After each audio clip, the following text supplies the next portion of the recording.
Good evening, folks. Glad you're with us for WVLT News. I'm Ted Hall. This tornado leveling neighborhoods, mostly in Middle Tennessee. Now people are just starting to get their bearings. Many finding out friends and family didn't survive the night. Putnam County, the hardest hit, the deadliest storm on record for them. At least 19 are dead. As we mentioned, some buildings still haven't been searched. A church has had to serve as a morgue for now.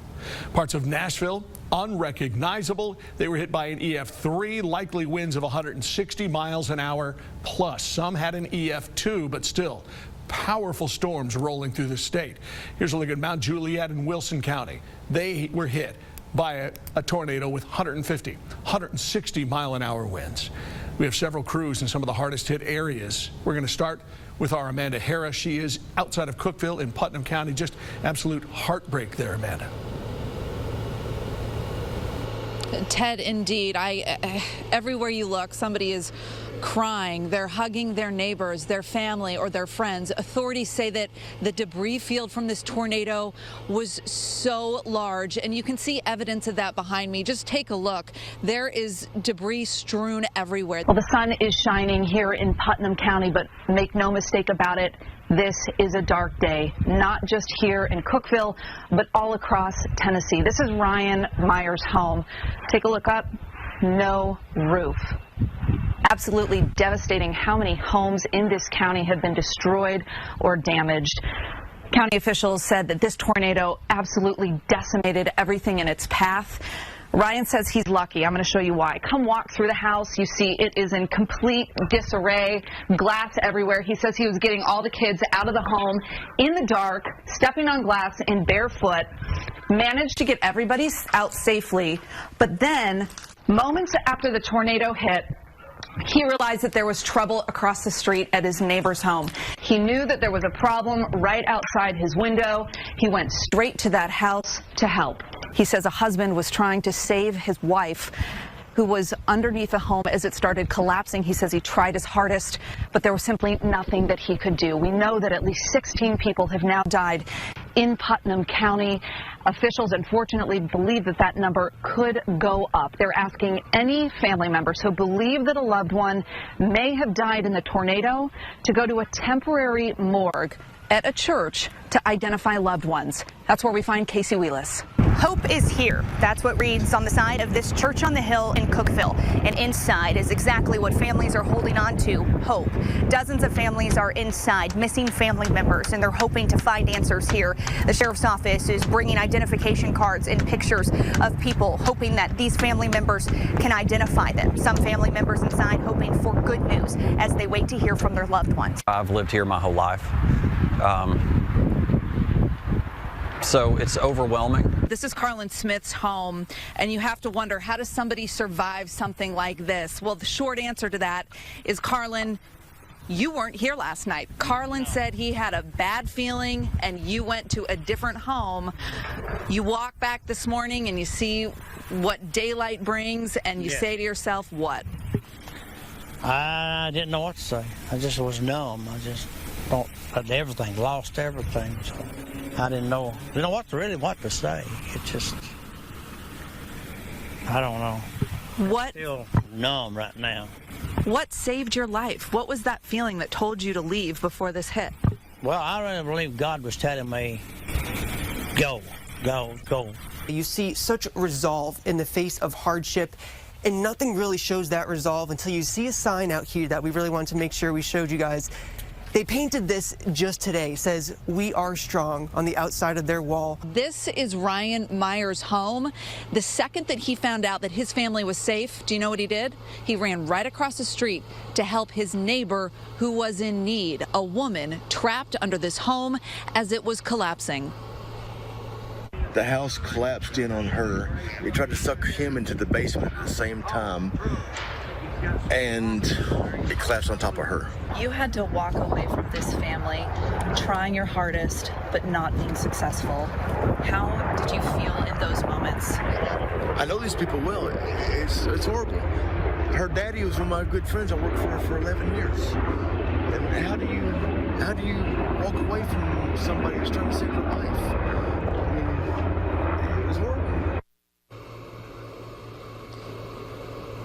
He walked away with so much grief and so much guilt, even though he did everything that he could. And for so many here, it really is personal because they all know each other in some way or another. A few minutes after Ryan and I talked, I looked over at the home where the woman died, and I saw a family member there. And I went over and spoke with her, and she said it was her cousin who had passed away. And we promised that we weren't going to share the name. She wasn't sure if every family member knew the news yet.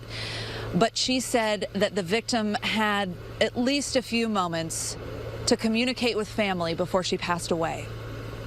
To either get a text message or a phone call out to her mother, stating it's not looking good, I love you, and just giving her final peace out.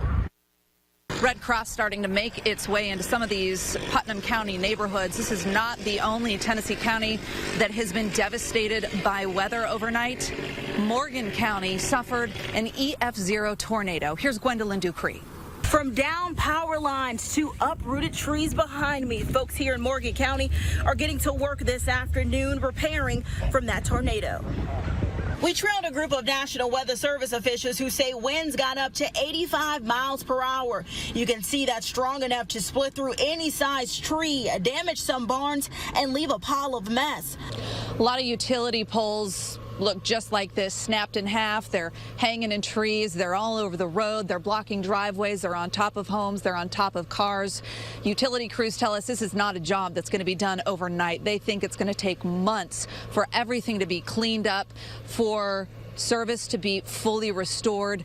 We are in the very beginning phases of this. We've also seen a lot of insurance agents going home to home, but they say the process is slowed down because they have to wait for authorities to go in and clear a house and make sure that there's nobody inside who might need help or who has passed away.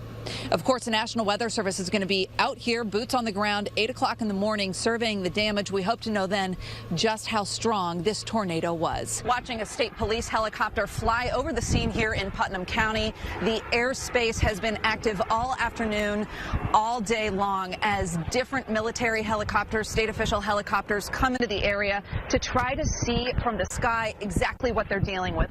Hi, everybody. Amanda Hara here in Putnam County. We're continuing our coverage of this deadly tornado. I just want to take a minute and show you what I believe may be one of the hardest hit areas in Putnam County. I'm going to flip the camera here so you can take a look at this.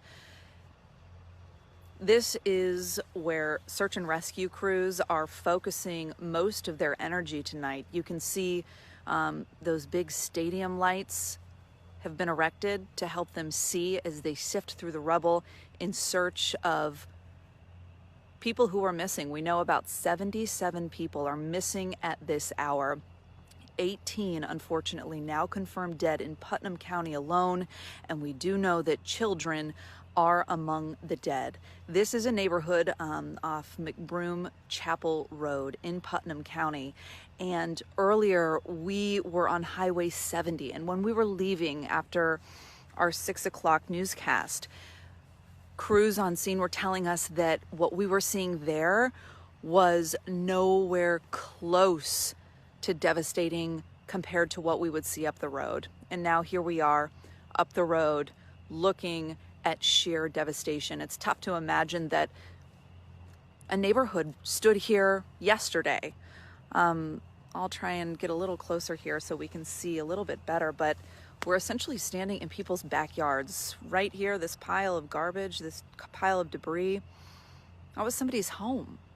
And then you look behind us and you see this field of nothing.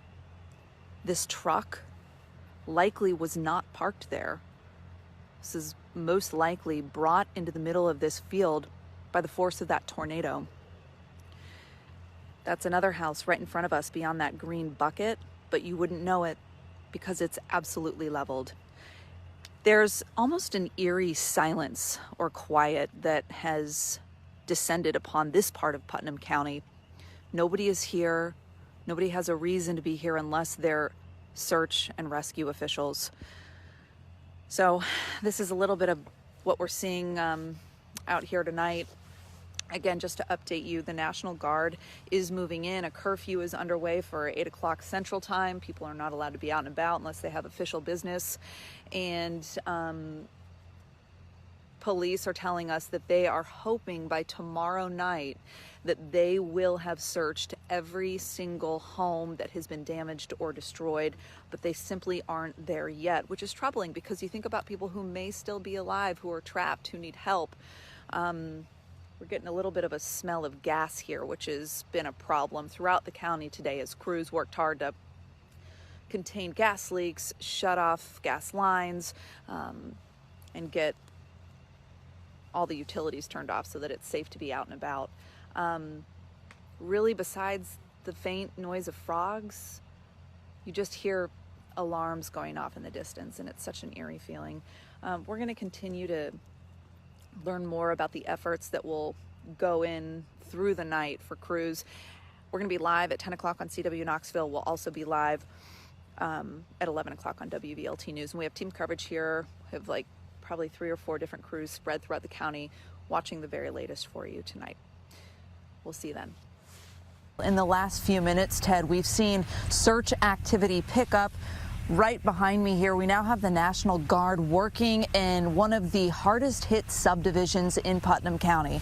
Crews here on the ground will tell you there are 2 subdivisions that were essentially obliterated. We're standing right on the edge of one of them. They are going house to house, or what was a house at one time, looking through the rubble for signs of people who might need help, or in the most unfortunate of circumstances, victims in this case. We're in a neighborhood on Hensley Drive. In this neighborhood, driveways, they lead to homes that no longer exist. You don't hear any noises. There are no people, nobody's out here working. Besides maybe the chirp of a frog, we're really only hearing home alarms and car alarms that continue to go on and off. As crews searched through the night, there's a toaster. Carlin Smith had a search of his own. Everything I had was in this house, and I've lost every bit of it. So. But Carlin has one thing, his life. Sadly, the same isn't true for some of his neighbors. Yeah, I'm really sorry, but I am. It's bad, you know. I think here I am, and I got a feeling to leave. I need to leave, not to stay here. So I went ahead and listened to that feeling that I got, and then here my neighbor just right here got killed. Carlin says he had a feeling something wasn't right. He spent the night elsewhere. We followed as he walked through his house for the first time since a tornado ripped through. I guess I'm just numb to it still. I just don't know. His neighborhood of 8 years destroyed. That's my jacket. Laundromat will come. My name on it, and that's when I work for the sheriff's department. A reminder of those first responders. I wouldn't want to be the one that, that went into this rubble and found someone. That would be really hard. Carlin's home, not the only one that was destroyed. As you take a look up over here, you can see that path of destruction left behind from the tornado. Homes completely leveled. And tonight, when you look at some of the sidewalks, you see this, X's, marking the areas that search and rescue crews have gone through. That search and rescue going to continue well into the night and tomorrow. Amanda? I found the Holy Bible here that everything beside it was destroyed, but there's not a page gone in this Bible. It's fully intact, you say? It's a family Bible, and we'd like to find out whose family Bible it was.